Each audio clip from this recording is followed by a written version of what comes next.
नमस्कार, आप देख रहे हैं एमपी न्यूज। मैं हूं निधि आपके साथ और स्वागत आपका एमपी न्यूज के खास कार्यक्रम न्यूज रूम में, जहां कुछ खास खबरें हम आपके लिए लेकर आए हैं। तो चलिए शुरुआत करते हैं राजनीतिक खबरों के साथ। प्रदेश कांग्रेस कमेटी के दफ्तर में पीसीसी चीफ कमलनाथ आज महिला कांग्रेस, यूथ कांग्रेस, एनएसयूआई सहित सभी प्रकोष्ठों के अध्यक्षों की बैठक ले रहे हैं। इसी कड़ी में पूर्व मुख्यमंत्री कमलनाथ ने कहा है कि बीजेपी कभी भी नाटक नौटंकी से बाज नहीं आएगी। मुझे मध्य प्रदेश के मतदाताओं पर पूरा भरोसा है कि वे सही फैसला करेंगे। बीजेपी की विकास यात्रा को कमलनाथ ने फ्रॉड बताया और कहा कि बीजेपी को 18 सालों का हिसाब देने के लिए विकास यात्रा निकालनी चाहिए। प्रशासन के बगैर इनका कोई कार्यक्रम नहीं हो सकता। भीड़ प्रशासन की, पैसा प्रशासन का और यात्रा भी प्रशासन की। सब कहेंगे कि इतनी भीड़ लेकर आओ, इतनी बसें लेकर आओ और फिर ही हम मीडिया में दिखाएंगे कि इतनी पब्लिक थी, लेकिन ये सभी बातें अब जनता समझ चुकी है।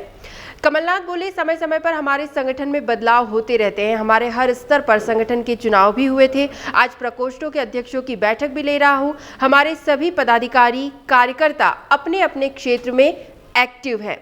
तो पीसीसी चीफ कमलनाथ ने यहाँ पर कांग्रेस को एक्टिव बताया और आने वाले चुनाव की जो तैयारियां हो रही है उस पर भी फोकस करते हुए नजर आए। हालांकि कांग्रेस की इस बैठक को लेकर गृह मंत्री की प्रतिक्रिया सामने आई है। गृह मंत्री नरोत्तम मिश्रा ने कमलनाथ पर तंज कसते हुए कहा कि उन्होंने बैठक कर करके कांग्रेस को ही बिठा दिया है। अब कांग्रेस खड़े होने की स्थिति में नहीं है। उन्होंने कहा कि कांग्रेस की यात्रा जिस दिन निकलती है सिर्फ उसी दिन दिखाई देती है, उसका असर बाद में नहीं दिखता। इसी के साथ उन्होंने ये भी कहा कि मध्य प्रदेश में लोग कांग्रेस की सच्चाई को जान चुके हैं और आगामी विधानसभा चुनाव में भाजपा की एक तरफा जीत होगी। उन्होंने चुटकी लेते हुए कहा कि कमलनाथ जी आज क्लास लेने वाले हैं, लेकिन कमलनाथ की क्लास कल ही जेपी अग्रवाल ले चुके हैं। उन्होंने कहा कि कांग्रेस ट्वीट करके ही सेवा कर रही है। 15 महीनों तक कांग्रेस सिर्फ योजनाएं ही बनाती रही। तो बीजेपी और कांग्रेस दोनों यहाँ चुनाव की तैयारियों में तो लगी हुई है, लेकिन एक दूसरे पर निशाना साधने से भी नहीं चूक रही है। अगली अपडेट बागेश्वर धाम को लेकर। हाल ही में पंडित धीरेन्द्र शास्त्री नागपुर गए थे, जहां उन्होंने अपना दिव्य दरबार लगाया था। इसे लेकर अब अंधश्रद्धा निर्मूलन समिति के संस्थापक और नागपुर की जादू टोना विरोधी नियम जन जागृति प्रचार प्रसार समिति के सह अध्यक्ष श्याम मानव ने पुलिस को इसकी शिकायत की थी। मीडिया से चर्चा में उन्होंने स्पष्ट कहा कि नागपुर में पंडित धीरेन्द्र कृष्ण शास्त्री की कथा 5 से 13 जनवरी तक होनी थी। आमंत्रण पत्र और पोस्टर पर भी 13 जनवरी तक की कथा का ही जिक्र किया गया था। कथा पूरी करने के 2 दिन पहले ही वे नागपुर से चले गए। श्याम मानव ने धीरेन्द्र शास्त्री के दरबार को डर का दरबार बताया और कार्रवाई करने की मांग की। अब पंडित शास्त्री ने नागपुर की समिति की चुनौती को भी स्वीकार कर लिया है। उन्होंने समिति के 30 लाख रुपए के ऑफर को भी ठुकरा दिया है। उन्होंने कहा कि वे फ्री में ही उनके सभी सवालों के जवाब दे देंगे। बस इसके लिए समिति के सदस्यों को रायपुर में 20 और 21 जनवरी को होने वाले दरबार में पहुंचना होगा। उनके आने जाने का खर्च भी पंडित शास्त्री देने को तैयार है। बात करेंगे अब एक एक्सीडेंट की अपडेट आपको दे दे। खंडवा हरदा स्टेट हाईवे पर 2 बसें आमने सामने टकरा गई। टकराने के बाद दोनों बसें पलट गई। हादसे में 40 से ज्यादा यात्रियों के घायल होने की सूचना है। दोनों बसों में 70 से ज्यादा यात्री सवार थे। यात्रियों में कई स्टूडेंट्स भी शामिल हैं।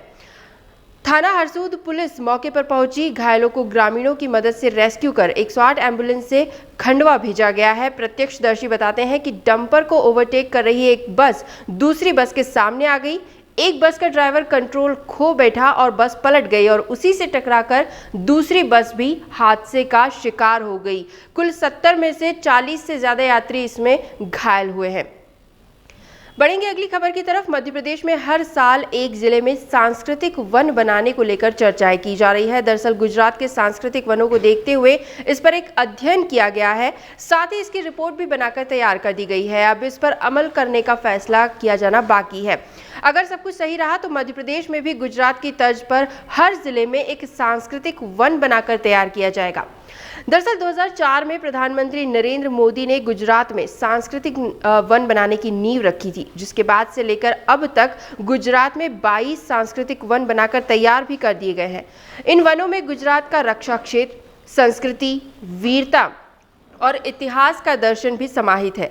इसी की तर्ज पर अब मध्य प्रदेश में भी सांस्कृतिक वन बनाने का फैसला किया जा रहा है। जानकारी के मुताबिक गुजरात में बनाए गए सांस्कृतिक वनों में घूमने के लिए हजारों लोग वहां पहुंचते हैं। इन वनों में जिलों की विशेषताएं बताई गई है, साथ ही स्मारक भी बनाए गए हैं जो पर्यटकों को जरूर लुभाते हैं। तो इसी को देखते हुए अब इसी तरह का प्रयास मध्य प्रदेश सरकार भी करने जा रही है। अंत में बात करेंगे मध्य प्रदेश के मौसम को लेकर। तो मध्य प्रदेश में पड़ रही कड़ाके की ठंड से आज कुछ राहत मिलने की उम्मीद है। 22 जनवरी से दूसरा वेस्टर्न डिस्टर्बेंस एक्टिव होगा। ऐसे में भोपाल समेत आधे मध्य प्रदेश में न्यूनतम तापमान 2 से 3 डिग्री तक बढ़ सकता है। भोपाल, ग्वालियर, चंबल संभाग में बारिश की संभावना भी बताई जा रही है। बादल छटते ही जनवरी के अंतिम सप्ताह में ठंड की वापसी हो सकती है, लेकिन फिलहाल कुछ दिनों की राहत यहां पर जरूर मिलती नजर आ रही है। फिलहाल मध्य प्रदेश में ग्वालियर, चंबल संभाग ठंडा बना हुआ है। प्रदेश में सबसे कम तापमान नौगांव में रिकॉर्ड हुआ। यहाँ पर बुधवार रात पारा 2 डिग्री तक पहुंच गया। खजुराहो दूसरा, दतिया तीसरा और ग्वालियर चौथा सबसे ठंडा शहर रहा। लेकिन फिलहाल ठंड में थोड़ा सा ब्रेक लगने वाला है। कुछ दिनों के बाद ठंड का नया दौर शुरू होगा। तो एमपी न्यूज़ के न्यूज़ रूम से फिलहाल यही अपडेट्स। लगातार और भी खबरें और भी जानकारियां हम आप तक जरूर पहुंचाते रहेंगे। बस आप बने रहिए हमारे साथ, देखते रहिए एमपी न्यूज़। धन्यवाद। एमपी की नब्ज, एमपी का हाल, मध्य प्रदेश की हर खबर एमपी न्यूज़ टीवी के साथ। लगातार खबरों के लिए सब्सक्राइब करें हमारा YouTube channel MP news TV. Latest updates के लिए बेल आइकन दबाना जरा भी न भूलें।